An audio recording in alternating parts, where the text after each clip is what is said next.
right? And that's always been my philosophy and the way I've worked with, people over all these years is I don't want to hear that you don't have enough time. You control your time. Sure, there's things that happen outside of our control, but at the end of the day, it's what we decide to actually act on that determines our standards in everything.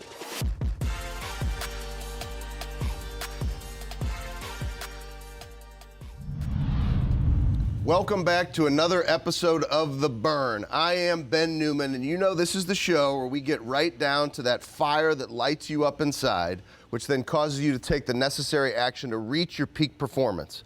Every single week, we bring you celebrities, entrepreneurs, business professionals, sharing their stories, sharing their burn to connect you deeper to what drives you.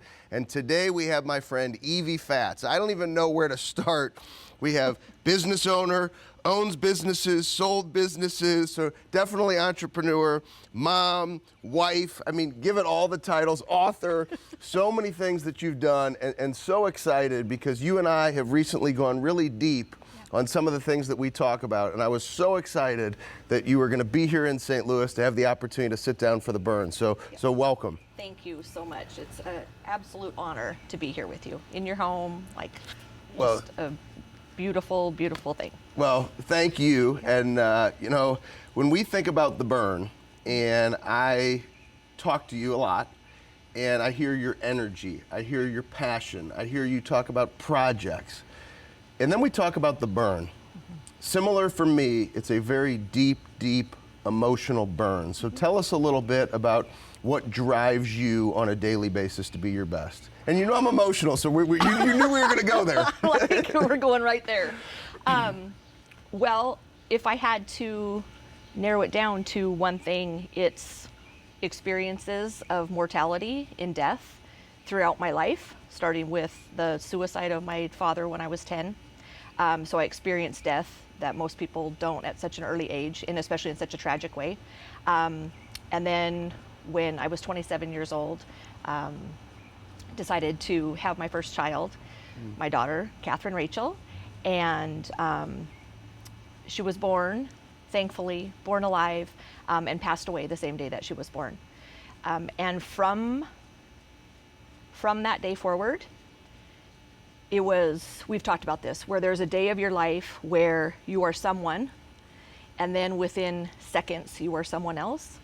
And that's what Catherine did for me. She gave me an appreciation for life. Even though it was through sorrow, it gave me a burn, a why, to never take a single day for granted. And I've now seen with you and your stories and businesses that passion to take that burn, to make the most of every single day. But I'm a details guy, so I pay attention to the details. So rather than talking about big businesses, which everybody likes to talk about, I like to talk about the details. And we had a conversation recently, and you talked about drop the spoon. Oh. And that concept of drop the spoon is so powerful.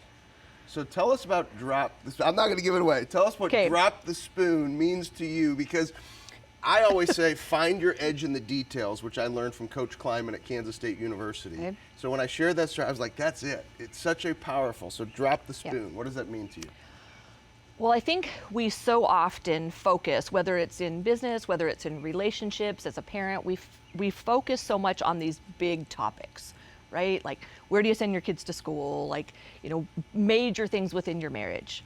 But we oftentimes just overlook those little details in the way that we treat people on a daily basis, that those are oftentimes more important than the big things, right? And if we take care of those little things, then the big things kind of fall in place.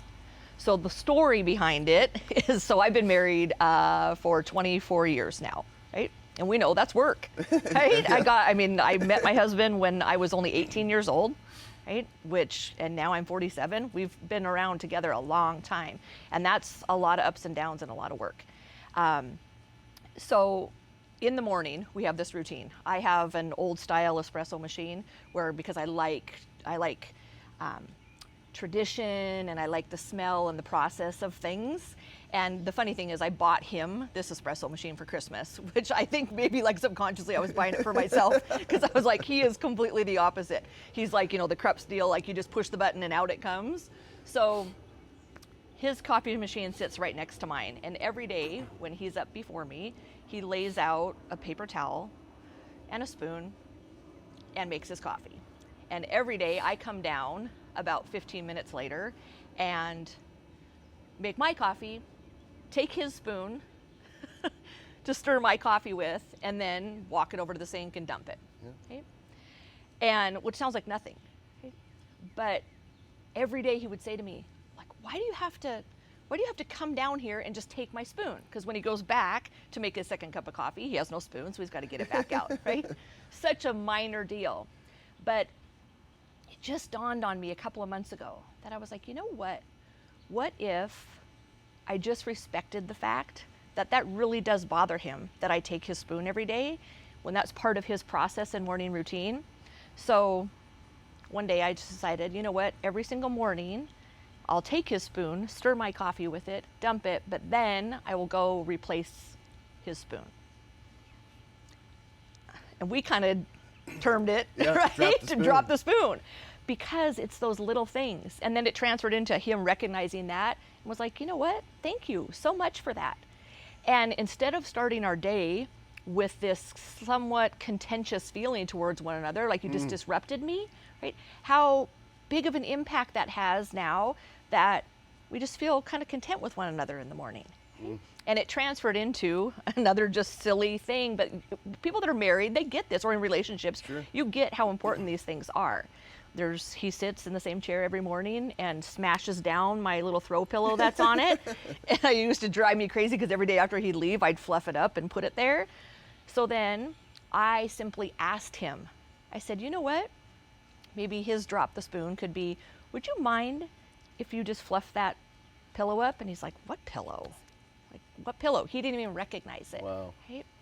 So there was two big lessons in that for me, like the little thing I could do for him, but then also not holding back in asking him something that was important to me that like was a game changer for us. Okay? So he left the house. I was perfectly content. I didn't have to pick up anything after him, and vice versa. It's amazing how the little details make all the difference, because you said it kind of sets the tone for the morning.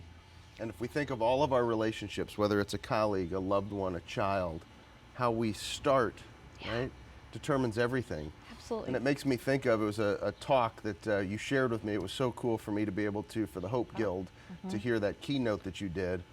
And you shared something in there which really stood out to me. It was actions define your standards. Yeah. And I thought that was so powerful. And that's really what you're speaking to, right? It's every action. It's the big actions, it's the little actions, but we all live to a standard, which I talk about all the time. But the way you phrased that was really powerful. So when you approach business, when you approach being a mom, when you approach being a wife, share a little bit more on your philosophy of actions define your standards. Well, I think it's easy for us to get caught up in what our intentions are.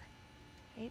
So we have all these great intentions of doing all these things, whether it's in business, with our kids, with our spouse, but do we really transfer what we think we should do and we know we should do actually into doing it?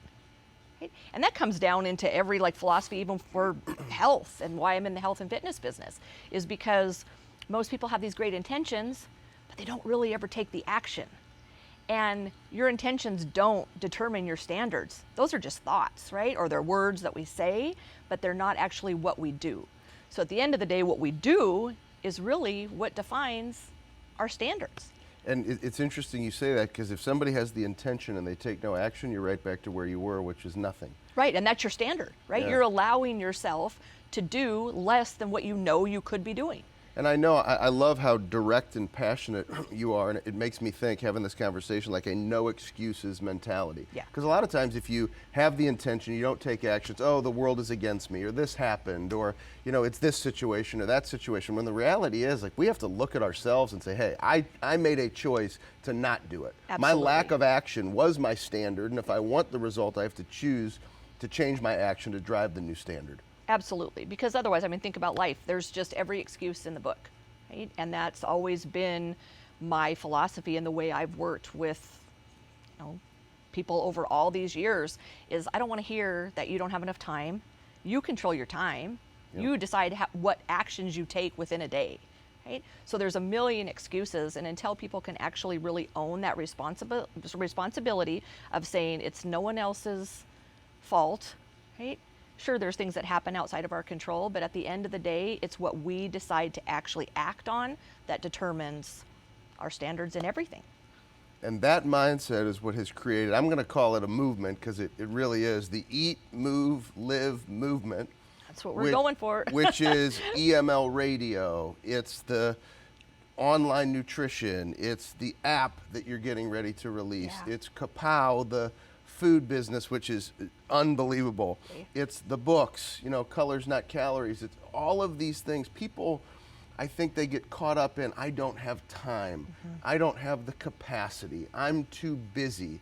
Yet, if people follow your Instagram, they see very intentional with your personal, Yep. very intentional with all other areas of your life, with business, and we can tap into multiple areas of capacity. So if you were to share with that person who's saying, they're making those excuses. Yep. And here you are running these businesses, having sold businesses, generating new businesses. What's your approach on a daily basis, or what message would you give to that person who says, I can't do all this? Well, I think the first thing is that we have to stop making everything so complicated. So we live in this world of just inundated with noise and information, right? So even though we have more information than we ever have in human history, we have less knowledge. Right? So we get to specialize in one thing that we're really good at, but then we don't have a whole lot of knowledge out there across the board, right? And so people need to, first of all, look at how they're spending their time and are they being intentional with it? What kind of information are they letting in? And are they just simply letting in information, or are they actually letting in knowledge? Because anybody with a keyboard and a social media account can be an expert in anything, right? Everybody's got an opinion these days. But are they really knowledgeable? And have they read it in a book, or have they actually experienced it in relationships with people?